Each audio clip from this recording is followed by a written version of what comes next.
after the hour, no matter what. It's quick. But I've been wanting to talk to you about this for a minute anyways. So What? This is a little out of character for us. Look, we usually Oh my God. on this show, we usually do the like, what's the policy solution? Where do we find an agreement? But I've been thinking about this all week. And I think one of the reasons like I'm so attracted to your energy. By the way, typically as everybody comes in, this is a socialist libertarian, and usually it's me and Xander who fucking love each other. We're just holding hands and trying to find common ground on policy, but I think my young brother has something different today. Oh my God. No, it's not necessarily a debate. It's more like I think one of the reasons people are drawn to you as a leader. And I was thinking about our space, like the anti-Trump, pro-democracy, whatever you want to call it. I feel like the average person, my friends, listen to politics like Charlie Brown teacher. Like they're not paying attention really. And it's just like a sound. It's just like the sound in the background. Yeah. Exactly. But when they listen to like Trump and his boys, it's like, it's like this like strength sounding, posture. Yeah. When they're not whining, they do a lot of freaking whining too. But it's a strength sounding posture. So there's like this strength. There's always a fucking flag waving in the background. So they've like captured the flag in a way, right? They've got this like patriotism thing. And I was like, I'm not complimenting. I know who they are. I'm not complimenting, but I'm saying if you're not paying attention, there's like this strong sound. There's a flag waving in the background, and they're talking about how the future is going to be good.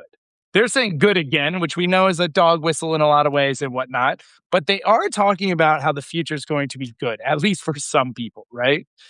And when I look at our space, I was talking to Miles about this over the weekend. I was like, there's some people who have a strong, I think Gavin Newsom, people are attracted to him because he has a strong posture right now. He's like posturing with strength. He's like not afraid, whatever. And that's one of the three. But the biggest one that I feel like we're missing is who's talking about how the future is going to be fucking awesome on our side. Anyone talking about how it's going to be amazing? Not that it's bad. Like, what is our... And I don't even mean on a policy sense. Like, policy is different. The policy is like, how are we going to make it amazing? I mean, just generally a posture of like, guys, it's going to be freaking awesome. Where we're going, what's going to happen, it's going to be amazing. Xander, I don't know if we can win a supermajority if we don't have something that feels like that. That's exciting. Obama was the last time I felt like that. Obama wasn't even rooted in policy. He just gave me that feeling. To my point. It's like, I think, like, I didn't even exactly know what he meant. Like, he was just saying, we've got hope, guys. It's going to be great. And it felt like we were moving into this new chapter. And I haven't felt that way since. And I don't think there's anyone that feels that way. Right. For me right now. Anyways, all right, floor's yours. So Xander, love where you fucking just pointed us. Look, here's the deal, and in no particular order, because I've had like 6 coffees this morning already. Hey, Xander, 6. you say you and I are on the same side. We'll always be on the same side. I don't know how long I'll be a Democrat. Look, my biggest beef against Democrats is they're fucking pussies. They're wussies. They don't fight.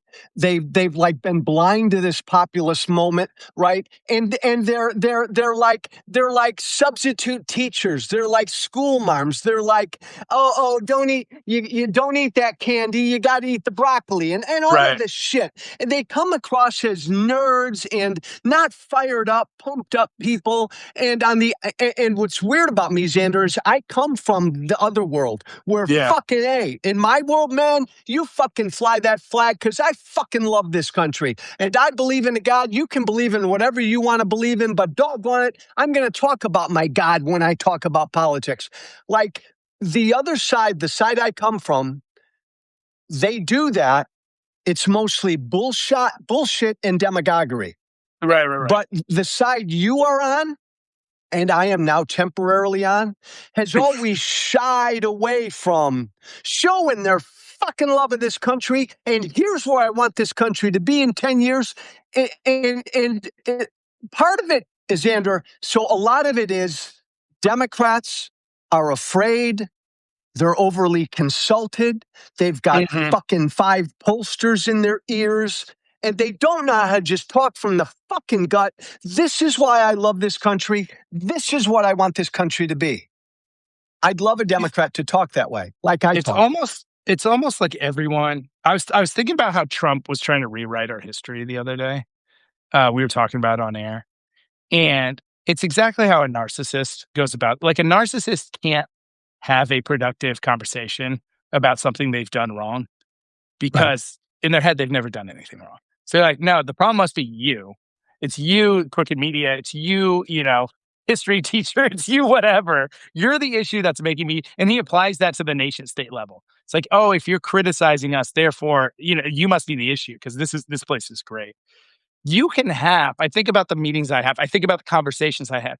You can have a critique about how you've been and walk away with a positive vision about what to do. So let me give you an example. This is not like one of my issues that I specialize in, but let me just give you an example of what this could look like. We tore down USAID. Part of the reason we tore that down is because Americans didn't understand why we were spending so much money on these things. And they didn't understand why it was good for them. Even though they didn't understand it wasn't a lot of money, but go ahead. Yeah, right. But it's whatever. Small government line items sound like a lot to the average person. It's like $100 million here, $300 million there, right? But so here's my example. Guys, let me tell you what the future of USAID is going to be. We are going to leverage cutting edge technology. We're going to make an investment in AI and research and development to cure a lot of the diseases that could create pandemics around the world. And we're going to work with our partners around the world to nip it in the bud wherever it starts. And we're going to distribute those solutions because you at home are never going to fucking experience a pandemic like you did in 2020. We're not going to shut down your shops. You're not going to have to go inside. You're not going to have to see your elder or young loved ones pass away because we are deploying this new technology we have access to kick ass and eradicate diseases that were previously incredibly hard to stop. And now we have data processing technology that has the power of 1 million doctors at once. And we're going to do it. And that's like, we're going to the moon on curing diseases. Okay, Xander. Yeah. Stop there. Yeah. So you and I should be like a two-headed monster that goes everywhere and says this shit because you would say it at that level. And then I would buttress it by saying, I love everything Xander just said, but here's what I think he really just said. God damn it. We are the leader of the free world. We are the leader of all that's good in the world. I don't want to be involved in wars all around the world. I don't want to tell other fucking countries what to do. But doggone it, I want us to be the place that helps people. There's the flag. Like Xander, I want us to be the place. Right where people around the world turn to when they want freedom, opportunity, they want to be eradicated from diseases, they want to keep their impoverished children alive. I don't want fucking people turning to China. Like combine what you just said with a positive vision. This is who America is. And I'm not no fucking neocon. I don't want to tell Iraq or Iran. We're not talking regime change. We're talking about we are the country that helps eradicate diseases around the world. We're the country people turn to when they want answers and solutions. And it doesn't cost a lot of fucking money. So what I'm saying, Xander, is combine what you just said at one level with you what added I the just patriotism piece of it, which was nice. It's like it's an important piece of it, not because I feel like the patriotism thing has become so tainted because of the demagoguery that you talked about. No, it's hard to divorce those. It's important that we reaffirm that we're on a team and this team's great. And the team is going to do great things together, I should say. I don't like to stop you right there. Can I stop you right there? Yeah. Can I stop you right there? Yeah. And this is not you, Xander, because you are a lovable far lefty who I love, and you love this country, and you talk about how great America is and how great you want America to be. So I'm not talking about you, but the left in general has always been reticent to talk about what a fucking amazing experiment this thing is, America. And my God, fucking slavery, Jim Crow, imperfect from the beginning. We have our original sin. We're a work in progress, but this is the most unique form of government and freedom known to man. I know you know that. The left has a hard time saying shit like that. You know where I think we could go though? This is why the show is so important. It's so funny. I'm doing the show wrapped in the flag. The place I think you can get agreement, because we can talk about I think where we run into trouble is like reaffirming what we are right now or what we were, which like depending on what lens you're like having, lens you have. I think what we can affirm together all the time is we're a incredibly exciting experiment, and where we can go could be amazing. And this is why it could be amazing, and we should go and we've done amazing things in the past that affirm that we can do amazing things in the future. Like, you're right. When we go backwards looking, here's like the whole tension between poor whites, MAGA, and poor blacks narrative wise. Poor whites feel like they were safer in the past, and so they want to go back to the past. Poor blacks were waiting for that day where they were going to be safer in the future, right? They're like, the civil rights movement kind of petered out. It's like the great wealth transfer never happened. The integration of school systems didn't do exactly what they thought it would. Then you've got mass incarceration, the war on drugs and all that stuff, right? So they didn't get there. But both communities are like, I want to be fucking safe. I want to be safe. I want to have opportunity and be safe. And just there's this time dimension to when they are. And I'm saying, let's just get rid of the fucking time dimension piece of this. And like, we've got to be talking future. We've got to be talking forward looking. Right, and make sure we're painting a vision where both those communities go, we're going to be kicking ass together. It's going to be great. Your lives are going to get better. But that vision has to be painted with utter love for this country. Robert De Niro a couple weeks ago, who you and I love. Robert De Niro at an event in New York said that because of Trump and Trumpism and MAGA, he does not love America right now. Mm-hmm. I knew what he was saying, but when I heard that, totally. I said, fuck, no! I love America now more than ever. That's why I oppose Trump and Trumpism and what this is. My God, it's now when the dream of what this thing is really threatened that our love for this country to make it what it should be, to make it better than what it is now. Don't stop loving America. Xander, give me your take on this. I think two things can be true, right? There's a lot of ways the world, I could be very academic and debate like how I think the world should be designed. Like, I don't know if nation states in general have been a good idea. I actually think the original way the US was created, where the states had a little more autonomy and people felt a little more autonomous, even though we were still a nation state, there was like a way that I think we were governing that like people felt more empowered in some ways. Obviously some people at that time, but I mean the people that are able to participate in democracy felt more empowered. So we can get really academic and we can talk about, mass incarceration and the neocons, like, and how they've, impacted the world. There's a lot to like criticize. And I think like that staticness on like, do we love this like thing or not is really challenging. And I think where I can be bought in on that is like, do I love us?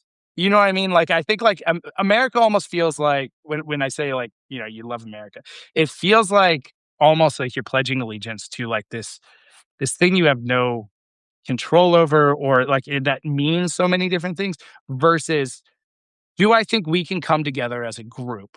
Do I love us? Do I think that we can come together as a group and do amazing things together? But we have to first...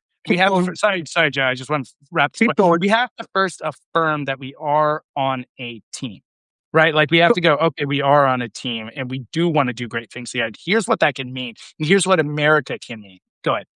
I think you're right. And I love your focus on the future, but there has to be an acknowledgement of the past, of the basic love of what was created. I love America. What do I love? I love the fucking idea of freedom. I think if we define that. Yeah, I love the fucking idea, right? An idea, constantly, a promise, constantly trying to get better. But the idea, you have to acknowledge the idea. Now, part of the problem, Xander, with the left is, and the right, I come from, forget about MAGA and Trump, I come from the right, where generally we say, and I still say, man, it's easy to be positive when we say, get government out of our hair, get government out of my lives. Let me start that business and hire people and hire white, black, and brown people. Let me unleash entrepreneurship. Go, go, go, dog. That's a lot of what I believe in. That's why I was a Republican until Trump. It's easier to be positive with that message than with the message that Democrats tend to lean with. Like, Democrats are more focused on equality. Republicans used to be more focused on freedom. And if you're focused on equality primarily, well, then your lead is, okay, government's got to do something. We need government to do more things to take care of some problems. It's harder to make that positive than it is to make the rights message positive, which is just unleash me, get out of my hair, let me keep my money, and I'll do good things. So away we go. You know what I mean? Right. Yeah. I'm not saying I agree with it. Yeah, I'm just saying that's I'm an not saying, easier like that. You're saying the messaging positivity. I think we're saying the same thing. It's like it is. There's also something. Me and the King spent a lot when I was running MLK's foundation. We spent a lot of time talking about this. There's something about equality that makes it feel like a fixed pie when you talk through the lens of equality, where it's this like we've got to divvy it up. And I'm not again like equality is an interesting framework too. We're just talking about these things as frameworks. I do think the way it's funny enough, the way King would talk about things like the eradication of poverty, right? Like is more interesting in some ways, like, and more achievable in a lot of ways too, where it's like, look, what we can go after is a country where there's never anyone sleeping on the street at night, where there's a country that is never suffering from a preventable disease. I mean, never is a big word, but you know what I mean? Like there's almost like a forward motion to even that, to that challenge where it's like, the reason I think I started with eradicate disease is because that's my instinct. It's like we can ensure, like there's no one in this country that doesn't have access to healthy food. And I think this is where you and I think, I don't know if we have a ton of attention around this or not, but like my aim, when I say like I'm a socialist, my aim isn't entirely like create like a something that's governed by the centralized government. My aim is to put people in a spot where they can be participants in all the things that matter in society, including innovation and private sector stuff, right? So I'm not like a socialist in the sense of like Stalin, where I want the USSR designating jobs and dictating how everything's run. I want everyone in a quadrant of Maslow's hierarchy. I don't know where it is, right? We got Maslow's hierarchy. I want everyone. This is a terrible drawing. It's got my to-do list on it. I want everyone, I don't know if you can see that, in like a specific quadrant on that hierarchy so they could be civically engaged, so they can be participants in innovation, so they can do all these things. So, Xander, I want that too, but in a free capitalist society, which I will die for, you can't ensure that. And I go back to one area of disagreement that we have. We have many. I find this one to be really interesting. I'll be provocative purposely. I've said this before to you. I don't give a fuck about income inequality. I never have. Never, never, never. That's a given that in a free market society, you're going to have inequality. I don't care about inequality. It doesn't bother me. All I care about is opportunity. Like, I want the richest to be as rich as they can be, and I want the folks down here at the bottom to, as much as possible, I want to provide opportunities so they can get up that ladder. I have zero interest in shrinking the difference between rich and poor. Does that make sense? It does, but I think there is a little bit of nail me, Xander. Pop me upside the head. I'm making a chart. Autonomy. You're so fun. And empowered. I think there is a part of that opportunity that you're talking about that is, and government plays a role. Government will play a role. Yeah. It's deeply reliant on people feeling safe and okay. Like, people's intelligence goes down 2 standard deviations if they have less than $500 in their bank account. So what do you do about that? Fine, that's a problem. So what do you do about it? It's a problem, right? It's like, hey, I'm giving you an opportunity. It's like, I can't fucking think though. Literally, I can't think. I can't think because I can't move forward with. So what do you do about it? So, and really what we're saying, Xander, is we're saying, what do we want government to do about it? All right. Here's my top and bottom of society. Can you see this? Yes. You see this? Yes. I need a floor that allows for autonomy, meaning I can tell you, employer, no. I can really negotiate and I'm empowered. I can think, I can pursue things. And at the top here, call this my wealth cap. That's coercion. At a certain level, it's too easy for you to fuck up my society. At a certain level, Elon Musk can buy Twitter as an afterthought and buy one of the biggest social media platforms on the country and pay to win an election and change the algorithm on that platform and whatnot. And so there's a certain level where it is too easy for, I don't think a democracy is compatible with someone who has like $1 trillion. I think it's just too easy for them to warp institutions almost as like throwaway money, not even as like a strategy for theirs, just as throwaway money. They can warp institutions. So those are my 2 lanes. Those are my 2 lanes. And this is like the crux. Like you and I can, like, this is like important. We can whiteboard about this for years. Yeah, go ahead. It's so fun. It's so fun because you and I started somewhere different, and then you and I both naturally gravitate back toward the crux of it and then policy. I don't believe you can ever ensure a floor. And I never want to limit what somebody can make. But we do it all the time, Joe. We do it all the time. We raise the floor. We guaranteed the Romans did it. They guaranteed access to water. They created a floor. All of a sudden, no one's dying of dehydration in Rome. I'm talking about us. I don't want. I would push back against America ensuring a floor. Like, I don't think we can live in a country where you can guarantee somebody a roof over their head, where you can guarantee somebody what you call a livable wage, where you can guarantee somebody 3 or 4 meals a day. I don't think that's possible. I don't want to do that.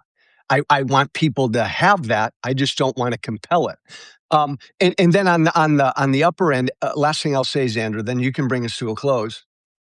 The problem is not how much money people buy. The problem is what they do with it. So if you want to go after Elon Musk, and I would as well, go after what he does. Go after corruption. Go after the way rich guys are manipulating social media and everything else. Do all of that, irregardless of how much money they're making. But I'll let you close this out. Here's what I'm interested in then. This is what I'm interested in. I'm hearing everything you're saying. Oh, I know. By the way, before Xander starts, I know that 90% of the people listening to us agree with my young friend. I get it. Go ahead, Xander. Continue.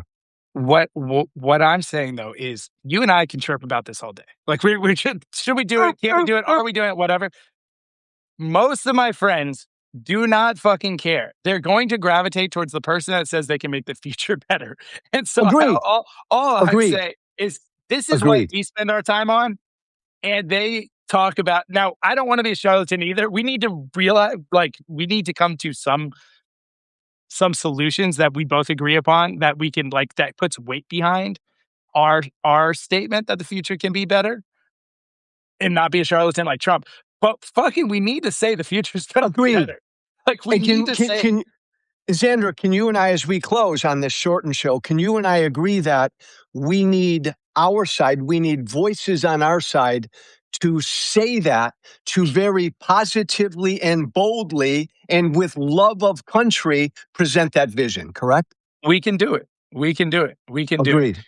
We can do it. And I shouldn't even say we can't. We need to do it. Like, I can't think of, Bernie actually had a little bit of this energy too, if the future is going to be better. I can't think of a successful political movement that didn't have that energy, that the future is going to be dramatically better. And I am not saying, I'm not saying anything other than that. It's okay internally.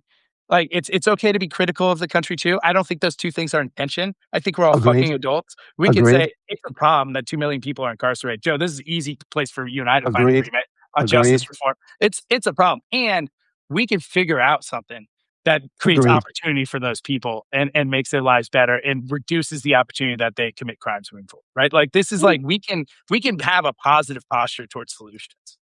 Everything Xander just said, my former party now is utter demagoguery and bullshitting I just want this side, the Democratic side, to be positive. Do everything Xander just said, but be fucking positive. Don't sound like a fucking politician or a consultant. That's all. It might be on us, Joe. It might not be them. You know, they might not be the guys to pull it off. It might be us. Xander and Walsh are the 28 ticket. We gotta work out that we can't guarantee a floor thing first. Yeah. We'll talk. We'll talk to our consultants. Okay. All right. Thanks, brother. Thanks, everybody. Nice seeing you. Bye.